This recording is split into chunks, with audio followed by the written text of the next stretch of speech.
Okay, good evening. I am Professor David J. De Los Reyes.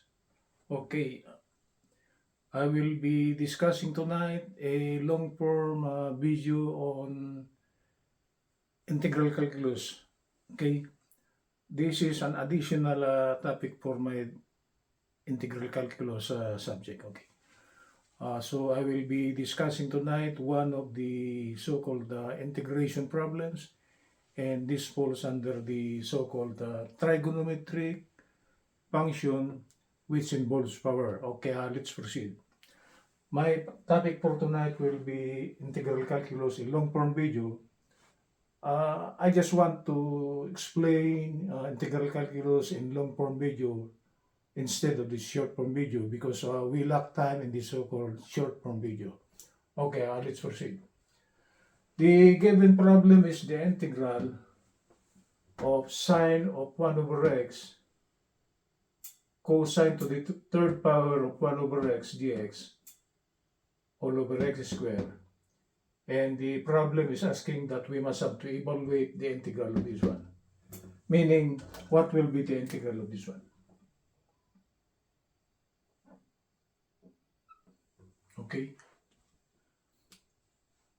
This is just an appetizer, what you call this, a long-form video under integral calculus. I am done with integral calculus, but still I could do some long-form video on integral calculus. Okay, let's proceed. To bring out the solution of this, it seems the problem is a little bit complicated if you try to observe it, because this is sine of 1 over x, and this is cosine to the third power of 1 over x. This is all over x squared. So the proper solution of this is actually to rearrange. Okay, we will rearrange this one so it should conform to one of the so-called integration formulas. And what will be the integration formula for after the so-called rearranging? Okay, let's proceed.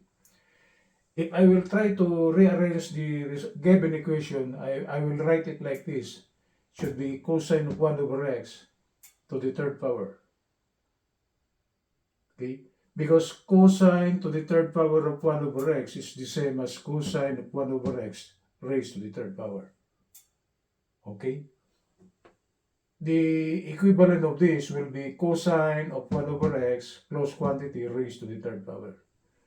Then I will put in one bracket sine of 1 over x dx all over x squared. Meaning, I will take this one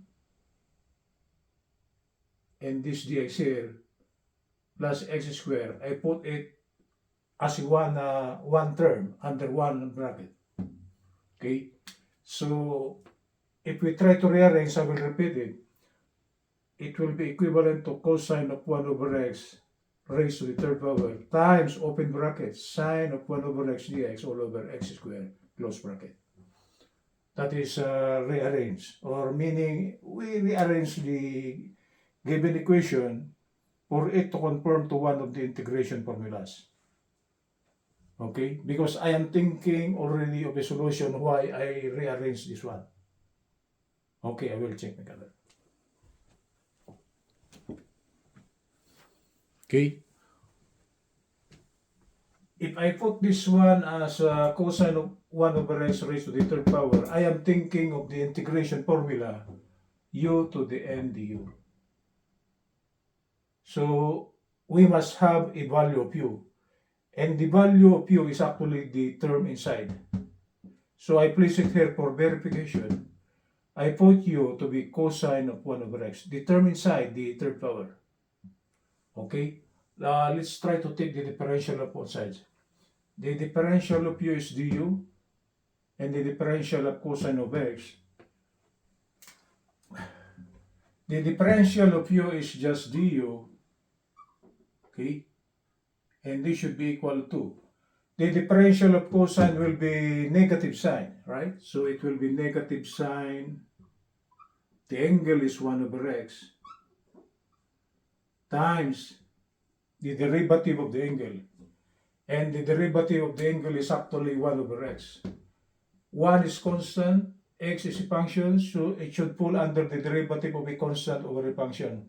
And this should be equal to negative 1 times dx all over the function square.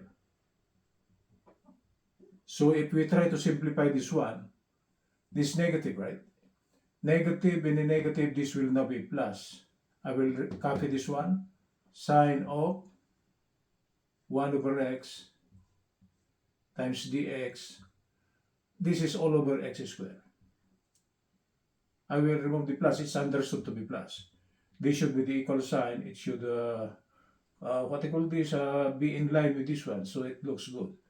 So after taking the differential of both sides, du is actually sine of 1 over x dx all over x again. And what is this? It is equivalent to this. Right?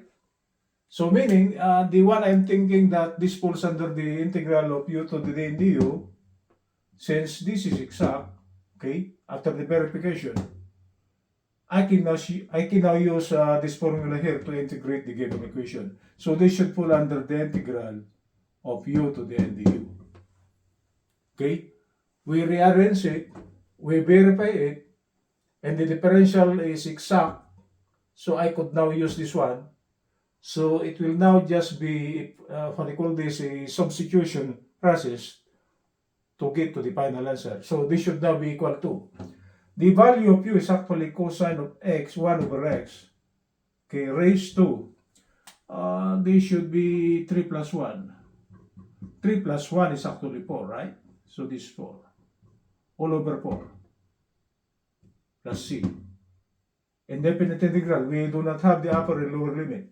So simplifying this one as a final answer, this should now be 4 is actually underneath. So I could put it in front. It is understood that the numerator is 1. Okay? So this should be 1/4 cosine to the 4th power of 1 over x plus c. So this is now our final answer. That's it. That's how we solve problem under integral calculus. Try to rearrange, then think of a formula where it falls. And luckily for this problem, it falls under the so-called power formula, but that power formula involves trigonometric function. So in the so-called taking of the differential, we use the so-called differentiation of trigonometric function, like in the differentiation of this. Du, the differential of u is just du. The differential of cosine will be the negative sign of the angle times the derivative of the angle. And the derivative of the angle, it falls under the derivative of a constant over the function. So it should be negative 1 times the differential, okay, all over the square of the function. That is one of the formulas under algebraic differentiation. The differential of a constant over a function is a negative constant all over the function square times the differential of that function. So this is actually negative 1 times dx all over x squared. And if we try to simplify this, negative and negative will now be plus. So this should be sine of 1 over x dx all over x squared. And this one conforms with this. So it is exact. So by just following this, it will now be cosine of 1 over x to the 4th power over 4 plus c. It's indefinite integral, or if we try to take the simplification, the final answer should be 1/4 cosine to the 4th of 1 over x plus c. That's our final answer. Okay, I will erase this one so it looks good. And so with this one. As always, if you are solving problem, write as legibly as you can. Okay? Okay, so for those who are taking up integral calculus, this is for you guys. If you want to subscribe to my channel is at youtube.com/@prof.davidj.Reyes. And if you want to share it, please click share. Good morning from Los Angeles.